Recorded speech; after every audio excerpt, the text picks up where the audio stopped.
Assalamualaikum warahmatullahi wabarakatuh. Selamat pagi semuanya. Apa kabar? Kembali lagi di pelajaran IPA bersama Bu Junita. Kali ini Ibu akan membahas materi kelas 9 yaitu masih mengenai listrik statis. Tapi setelah kita kemarin belajar mengenai muatan listrik, lalu bagaimana interaksi listrik, kali ini kita akan mempelajari mengenai yang disebut dengan medan listrik. Oke, medan listrik. Kira-kira apa sih menurut kamu medan listrik itu? Medan. Nah, mungkin ada yang berpendapat medan itu adalah sebuah daerah atau nama kota. Nah, itu benar. Tapi dalam IPA di sini yang dimaksud dengan medan listrik adalah medan itu sebagai area. Sebuah area atau ruang atau daerah. Nah, lalu apa hubungannya dengan listrik di sini? Nah, maksud dari medan listrik adalah karena ini area dan ruangan, maka area atau daerah di sekitar muatan listrik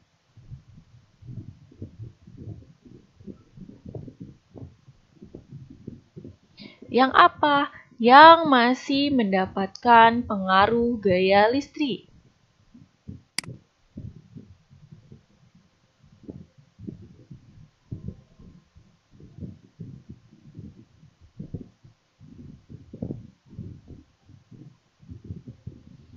Oke, ini adalah pengertian dari medan listrik, yaitu area atau daerah di sekitar muatan listrik yang masih mendapatkan pengaruh dari gaya listrik.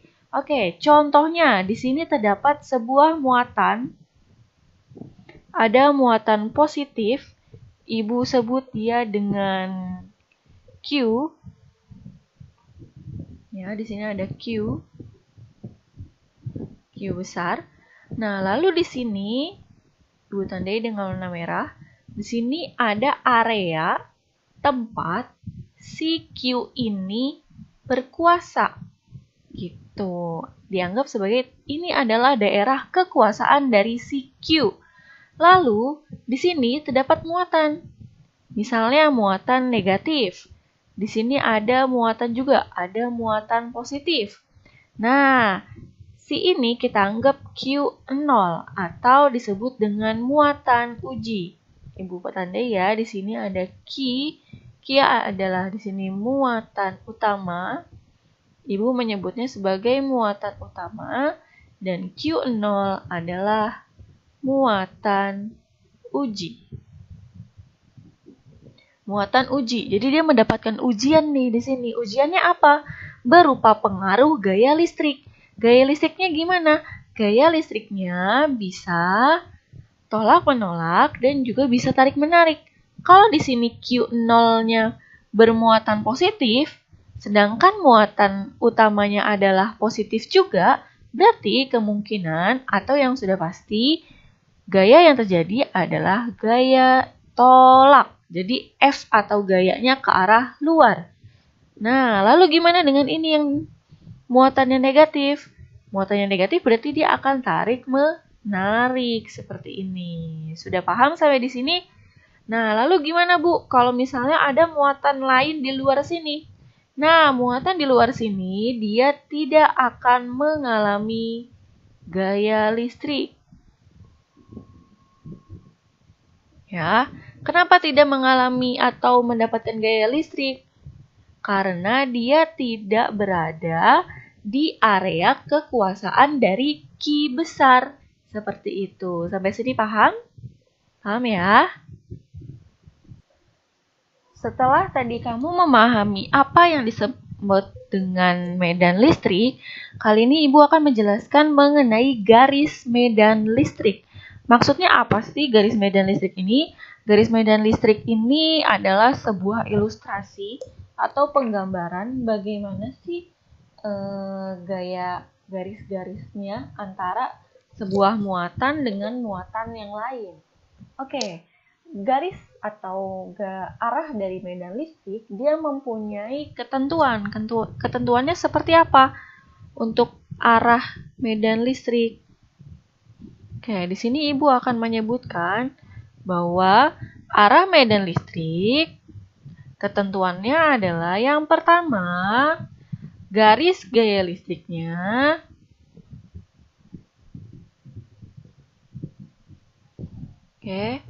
garis gaya listriknya atau garis medan listriknya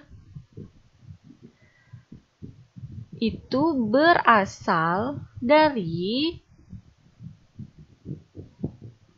muatan positif menuju ke muatan negatif. Lalu yang kedua adalah garis gaya listrik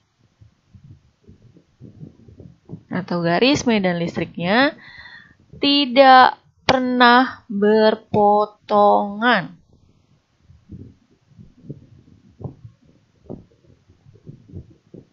Jadi mereka tidak akan saling berpotongan.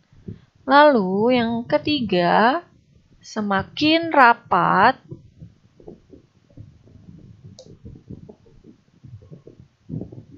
garis gaya listrik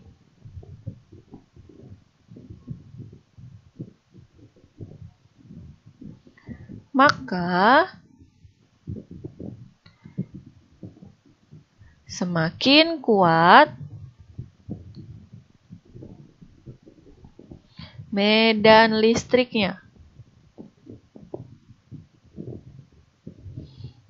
Penggambarannya adalah seperti ini. Misal, di sini terdapat sebuah muatan positif. Yang tadi, ketentuan yang pertama, garis gaya listrik berasal dari muatan positif menuju ke muatan negatif. Nah, misal di sini Ibu kasih sebuah muatan positif yaitu Q atau Q.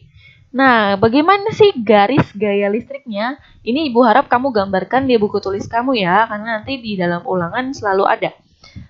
Garis gaya listriknya. Dari muatan positif menuju ke muatan negatif. Kita nggak tahu muatan negatifnya ada di mana, jadi kita anggap muatan negatifnya itu ada di luar sini. Maka kita arahkan seperti ini. Ini adalah garis-garis dari gaya listriknya menuju ke muatan negatif. Atau menuju keluar kalau ininya positif. Nah, lalu Ibu contohkan lagi, kalau misalnya ada muatan negatif di sini, kan kata-katanya dari muatan positif menuju ke muatan negatif. Jadi, arah garis gaya listriknya ke arah dalam atau ke arah yang negatif. Ini adalah garis gaya listriknya. Ini kalau misalnya kita cuma pakai satu muatan muatan positif, di sini ada muatan negatif. Lalu Ibu contohkan lagi, misal di sini ada muatan positif, di sini ada muatan negatif. Mereka saling berdekatan. Gimanakah garis gaya listriknya? Nah, tadi kan di sini bilang muatan positif menuju ke muatan negatif, berarti garisnya akan seperti ini. Nah, ini garisnya gini, jadi dia tarik-menarik, tapi dari positif menuju ke yang negatif. Gitu ya. Nah, ini kalau semakin rapat garisnya, maka dia akan semakin kuat medan listriknya. Nah, ini juga yang dimaksud dengan mereka tidak akan saling berpotongan.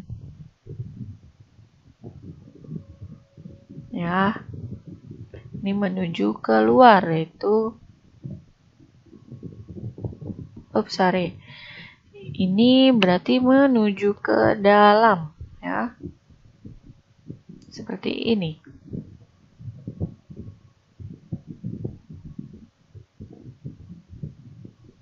Oke ya, ini adalah bentuk atau ilustrasi dari garis medan listrik yang selalu berasal dari muatan positif menuju ke muatan negatif. Artinya ketika ada muatan positif, berarti garis gayanya dia akan menuju keluar. Oke, sampai sini bisa dipahami?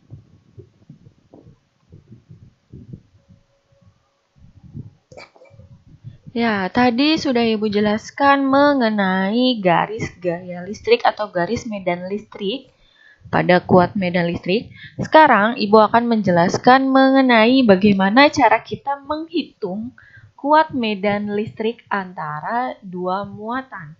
Nah, di sini terdapat muatan Q besar atau tadi Ibu misalkan dia sebagai muatan utama. Lalu ada Q0 itu sebagai muatan uji. Nah, artinya di sini seberapa besar sih kuat medan listrik yang diberikan oleh si muatan utama kepada muatan uji. Nah, sama seperti kemarin tentang hukum Coulomb, di sini ada dua muatan yang saling berjarak. Cuma di sini kita akan menghitung kuat medan listriknya. Nah, ada dua rumus yang biasa digunakan. Yang pertama adalah E sama dengan F per Q0. F di sini masih pakai rumus yang kemarin, yang F sama dengan kakiku robek-robek. Atau biasanya nanti di dalam soal itu sudah terdapat kata-kata besar gaya Coulomb. Kalau terdapat kata-kata besar gaya Coulombnya adalah segini, sekian, berarti kita bisa pakai rumus yang ini. Nah, selanjutnya rumus yang kedua, itu E sama dengan K dikali Q besar dibagi dengan R kuadrat. Nah, keterangannya ada di sini. E adalah medan listrik, satuannya N per C, lalu F adalah gaya Coulomb, Q adalah besar muatan utama, Q0 adalah besar muatan uji. Nah, kalau K sendiri yang seperti kemarin, 9 kali 10 pangkat 9.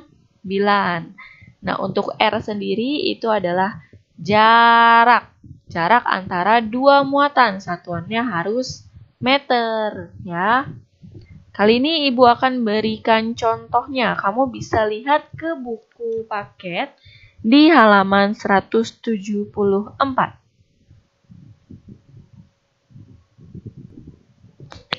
Baik, ini adalah contoh soal yang pertama. Ibu ambil dari buku paket kalian di halaman 174. Oke, soalnya adalah gaya Coulomb yang dialami kedua muatan A dan B sebesar 4 kali 10 pangkat min 4 Newton. Jika besar muatan A 4 kali 10 pangkat min 6 Coulomb dan muatan uji B 4 kali 10 pangkat min 12 Coulomb, maka berapakah besar kuat medan listrik yang dirasakan muatan uji B oleh muatan A? Di sini yang pertama kita ketahui adalah apa? Gaya Coulomb. Nah, gaya Coulombnya sebesar apa? Nah, ini adalah F-nya. Ya, F-nya sama dengan 4 kali 10 pangkat min 4 Newton. Oke, yang kedua yang kita ketahui, jika besar muatan A dan muatan uji B. Nah, di sini udah enak ada keterangannya, ada muatan uji B, ada muatan A. Berarti si muatan A itu berperan sebagai muatan utama atau Q besar. Ini Ibu tandai ya, QA. QA-nya adalah 4 kali 10 pangkat min 6 Coulomb. Lalu selanjutnya ada muatan uji B. Berarti Ibu tandai di sini adalah sebagai si Q0-nya.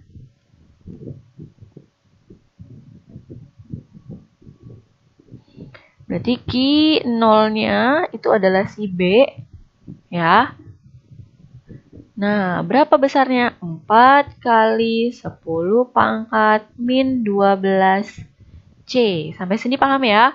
Nah, dari rumus atau dari yang diketahui ini, kita bisa pakai rumus yang mana kira-kira supaya lebih mudah mengerjakannya? Boleh pakai rumus yang pertama. Kenapa? Karena ada F, ada Qn 0. Nah, rumus yang pertama tadi apa? Ditanya berarti berapa kuat medan listrik? Yaitu E-nya yang ditanya. Oke, kita jawab. Pakai rumus yang pertama tadi, ada F, ada Q 0. Berarti E sama dengan F per Q 0. F-nya adalah 4 kali 10 pangkat min 4 dibagi dengan 4 kali 10 pangkat min 12. Ya, kalau udah kayak gini gimana, Bu? 4-nya coret, berarti kan 1 ya. Nah, kalau 1 udah kita diemin aja. Nah, 10-nya. Kalau bentuknya perpangkatan dan operasinya dibagi, maka pangkatnya akan dikurang. Berarti 10 pangkat min 4 dikurang min 12. Nah, ini gimana? Min ketemu min jadinya positif kan? Oke, berarti 10 pangkat min 4 ditambah 12. Hasilnya adalah E sama dengan 10 pangkat berapa? 4 tambah 12. Pangkat 8 Newton per Coulomb. Ini adalah cara menjawabnya. Sekarang Ibu lanjut ke contoh soal yang kedua. Ini contoh soal dari Ibu sendiri. 2 buah muatan A dan B masing-masing 3 kali 10 pangkat min 8 Coulomb dan 4 kali 10 pangkat min 3 Coulomb, di mana jaraknya adalah 3 cm. Jika K sama dengan 9 kali 10 pangkat 9, tentukan besar kuat medan listrik yang dirasakan muatan A oleh muatan B. Nah, ini Ibu buat soalnya seperti ini karena di sini harus ada yang harus kamu perhatikan.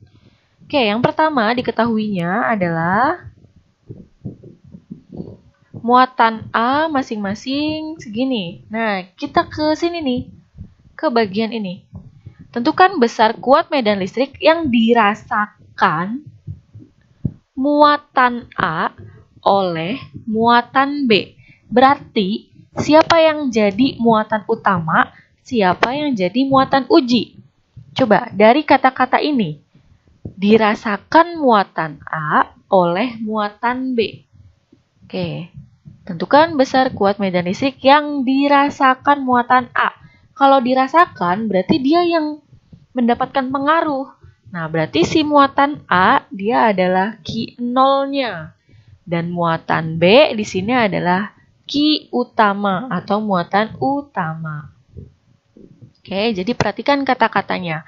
Nggak selalu yang A itu jadi muatan utama, yang B itu jadi muatan uji. Nggak selalu seperti itu. Jadi tergantung dari pertanyaan atau permintaannya seperti apa. Oke, diketahui yang pertama, 2 buah muatan A dan B masing-masing adalah sebesar itu. Berarti kalau muatan A di sini adalah Q 0-nya ya. Q 0 sama dengan 3 kali 10 pangkat min 8C. Lalu yang B sebagai muatan utama, yaitu adalah Q besar, 4 kali 10 pangkat min 3C. Lalu berjarak 3 cm, berarti R-nya adalah 3 cm. Seperti yang kemarin kita belajar, berarti kalau diubah ke meter, 3 kali 10 pangkat min 2 meter. Lanjut, K-nya adalah 9 kali 10 pangkat 9. Ya, kalau misalnya dari sini, kita udah bisa tahu rumus mana sih yang perlu kita pakai atau yang bisa kita pakai. Nah, rumus yang kedua. Ya. Rumus yang kedua tadi. E sama dengan K dikali Q besar dibagi R kuadrat. Nah, K-nya berapa? 9 kali 10 pangkat 9 dikalikan dengan Ki. Ki besar tadi berapa? 4 kali 10 pangkat min 3 dibagi dengan R kuadrat. Jangan lupa pakai kurung. R-nya adalah 3 kali 10 pangkat min 2 dikuadratkan. Oke.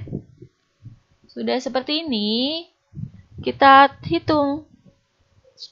Boleh pakai cara ibu yang kemarin, ini dikumpulin dulu ke depan boleh. Nah, 9 kali 4-nya kumpulin ke depan, baru yang 10. Nah, 10-nya diapain? Kalau pangkatnya seperti ini, ditambah ya. 9 tambah min 3. Jadinya berapa? 9 tambah min 3. Jadinya adalah 9 kurang 3, itu 6. Berarti 10 pangkat 6. Dibagi dengan 3 kita pangkatin 2. Nah, pangkat ya. 3 pangkat 2 berapa? 9. Nah, ini kita kalikan. 10 pangkat min 2 kali 2 berapa? Min 4. Ada yang bisa dicoret? Ada. 9 dengan 9. Berarti sisanya tinggal 4 dikali. Nah, kalau ini berarti pangkatnya kita kurang. Ya, 6 dikurang min 4. Jadinya berapa? Min ketemu min positif. 6 ditambah 4, 10. Berarti 4 kali 10 pangkat 10 Newton per Coulomb. Ini adalah jawabannya. Berarti besar kuat medan listriknya adalah 4 kali 10 pangkat 10. Sudah paham? Sekian pembelajaran IPA yang bisa Ibu jelaskan pada pertemuan kali ini. Semoga kamu bisa memahami apa yang sudah Ibu jelaskan. Jangan lupa ditulis dengan rapi supaya bisa mereviewnya dengan baik. Ibu tutup pembelajaran IPA pada kali ini. Kurang lebihnya mohon maaf. Wassalamualaikum warahmatullahi wabarakatuh.